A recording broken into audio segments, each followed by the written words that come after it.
so you're starting to get the idea how big the cage is going to be.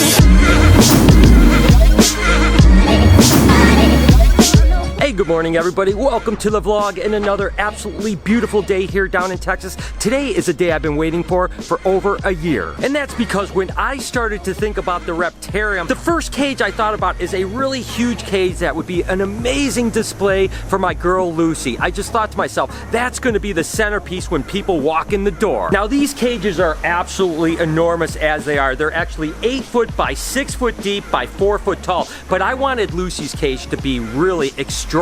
So we're making it 10 foot, another 2 foot larger, 6 foot, and then it's going to be almost 8 foot tall. I mean, literally, it's going to be a mammoth cage. And again, when you walk in the door, there's actually going to be a pond where Bowser is, but right to your left, you're going to see this really amazing cage. So I not only wanted it to be functionally amazing for Lucy, I wanted to have her lots of spaces with some terracing and different things, but I wanted it to be a real showstopper. I wanted people to walk in and go, oh my gosh, I've never seen an enclosure like this. So we've been designing it for months and months and months. Well, today is the day that we not only start to build it, but I'm going to take you guys on the process from the very beginning, talking about how we're designing it all the way through Stuart actually fixturing it out with amazing water features and everything. So I am so excited and I cannot wait to bring you guys along on this journey. Tom is the one that has designed all of the cages for the Reptarium. So he's done all of the smaller cages all the way to the big cage. Today we have kind of a challenge, right? Because now we've got a 10-foot cage. First off, we have like structural issues. We have the ability to put it together and move it around. I mean, what is your thoughts on like how we're going to do this?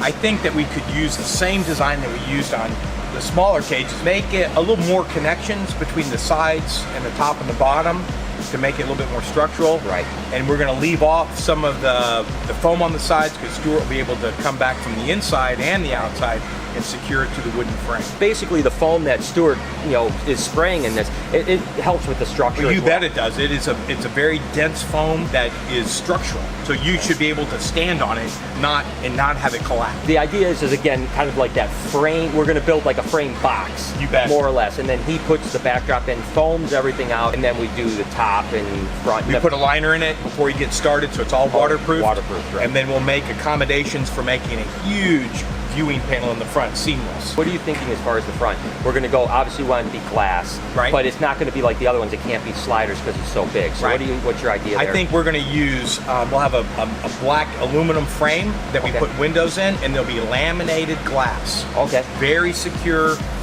inside and out. It's security glass. And then you're thinking like to access the thing, a door? I think we'll use a frameless shower door or a door that you'd see in a commercial building that's very sleek. It doesn't have a lot of metal on it, just metal hinges. Right. And it have a lock on it. So you're cutting this up, I'm putting it together, Stuart's fixturing out, so you've got quite a ways of cutting, huh? I got about 4 hours of cutting on the machine. Oh my God, he better get to it.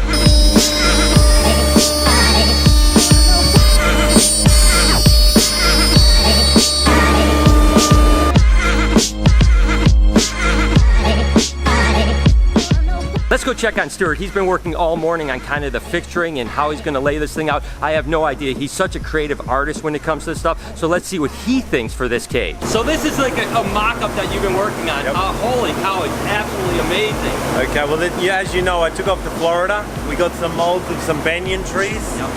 Very excited. In Texas, there's no banyan trees, so we had to go somewhere warm. I've wanted to get these for a long, long time, so we've joined them onto some rock walls. The back of this whole enclosure, like many of your others, is going to have the walls all the way around the back. As you suggested this morning, let's make some big ledges on here so your 200-pound snake can get up on them. The water's going to trickle down into this little pond here, run through a little stream into the base pond here. It'll have a drain, make it easy for you to clean out, and the big snake will probably hop in there and disperse all the water everywhere. So we'll put another drain in the bottom. Remember, on the bottom of all your tanks, you've got a catchment basin anyway, so it's not going to get into anything and cause a problem. So you'll be behind all of our work back at your shop. We'll have valves just to control it so you can empty everything out and make it nice and easy. 10 feet by 6 feet. We'll plenty of room here for the big snake to bask around the back here. We'll probably put the heat pad right here. I figured this will be the spot where the snake can have a heat pad up front. Then it can get in the water if it wants. We can move the pool side over here. We'll have some terracing shelves here, some shelves here. That way the snake has all kinds of different options, you know. And I love the water features, Stuart. I mean, this is so amazing. Remember, we'll have canopy up high. The snake's too big, so we really can't put much foliage below. I think it'll just crush it. But we'll have some leaves that are banyan leaves. This is going to be one of the best exhibits we've got in your place, simply because of the size and my new molds. Yeah, and the wow factor for sure. And again, this is all going to look like rock right here, right? Absolutely, all covered rock. Everything will be seamless. That's awesome. All right, so we've got to get building some cages so that you can install. This thing is going to look amazing. Later on today, you guys are going to see what we did. We're getting kind of close with the pieces and we can start to assemble. This is the back here. We've got a couple pieces missing. These are the sides. That is the front. And then we have to do the bottoms. And then once that's done, the box is at least done enough to where Stuart can start putting it all in, doing his magic with his landscaping. But let's go ahead and put these together.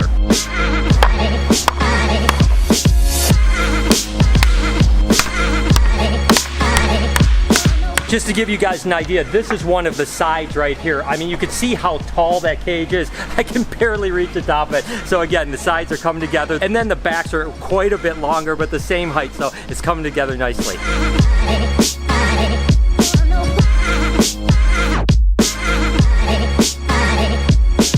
So you're starting to get the idea how big the cage is going to be for Lucy. Now, don't get me wrong, once Stuart starts filling this stuff with waterfalls and trees, it's going to look a little smaller, but this is the size of the cage. We just have to put the front, the bottom on, and then get it off to Stuart.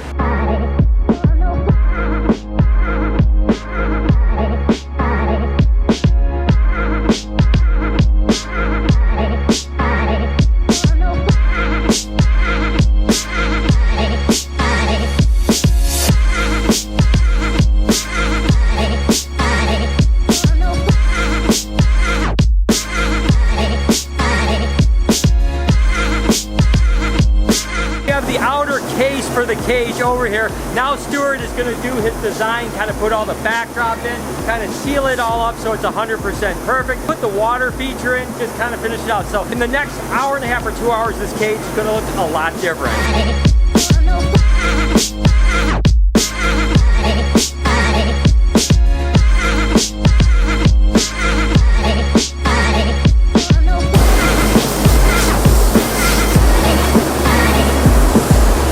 And basically what Stuart's doing now is putting actually like a foam backing on everything. And when that stuff dries, it's like a rock. So literally the backing of this cage is almost like cement. It's so hard. So that's basically what he's doing. He's foaming the back to just kind of reinforce everything. Then we're gonna go ahead and just kind of touch some things up, hopefully put some ledges in, some other things like that. We're getting close to being done. And here it is, guys. It is finally done. I mean, how incredible is this? This is the coolest enclosure that we've built to this date. I love the banyan tree with the dripping water in the pond in here. This was originally made for Lucy. I'm going to be honest with you. I'm not 100% sure if this is going to be a practical cage for her, but it was just so cool. We said, let's just build it up, then we'll figure out. Who knows? Bella might be in here. I have no idea. All I knew is that it was absolutely incredible. And when people walk into the zoo and see this enclosure, it's going to be just kind of mind-blowing. I know my mind is certainly blown. Stuart took it to a next level with this thing. I could have never imagined in my wildest dreams that one day I would own a habitat like this. This is definitely a dream come true.